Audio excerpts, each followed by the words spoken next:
बिस्मिल्लाहिर्रहमानिर्रहीम।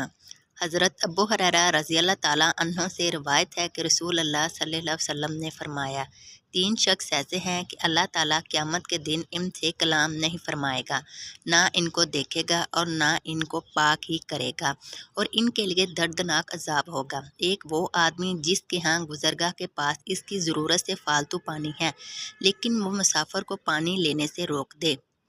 दूसरा वो आदमी जो सिर्फ दीनवी मफाद की खातिर किसी इमाम से बैत करता है, अगर इमाम इसको इसकी मंशा के मुताबिक देता रहे तो वो बैत पर कायम रहता है, और अगर ना दे तो तोड़ देता है।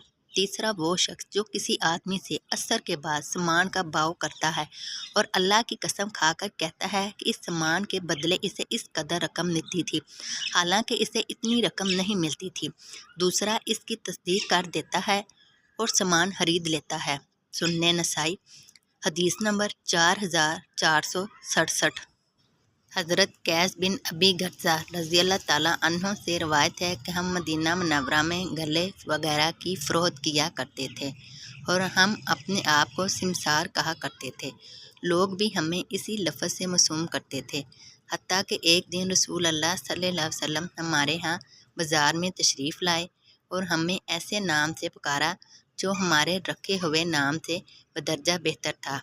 आपने फरमाया, ए ताजरों की जमात, तुम्हारे सौदों में बिला कसद कस्में और फजूल बातें वाक़या होती रहती हैं, लिहाजा तुम सदका किया करो। सुन्ने नसाई, हदीस नंबर 4468। हज़रत हकीम बिन हज़ाम रज़ी अल्लाह ताला अन्हो से रवायत है कि रसूल अल्लाह सल्लल्लाहु अलैहि वसल्लम ने फरमाया, खरीदो फरोख्त करने वाले 2 शख्स जुदा होने से पहले बै की वापसी का एख्तियार रखते हैं।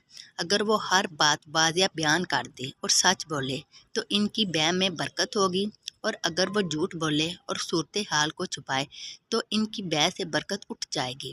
सुन्ने नसाई, हदीस नंबर 4469।